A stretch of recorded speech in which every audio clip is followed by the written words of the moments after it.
যাদের প্রতি কুরবানি ওয়াজিব ছিল তারা কুরবানি যদি না করে তাহলে কুরবানির দিনগুলো যখন পার হয়ে যাবে তখন একটা বকরি সদকা করে দিবে। গরিব মিসকিনদেরকে একটা বকরি সদকা করে দিলে গুনাহ থেকে বাঁচতে পারবে।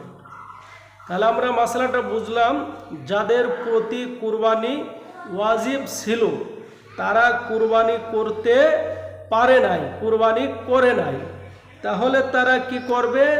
যখন কুরবানির দিনগুলো শেষ হয়ে যাবে তখন একটা ভালো একটা বকরি কিনে সদকা করে দিবে এতিম মিসকিনদের, তাহলে গুনাহ থেকে বাঁচতে পারবে।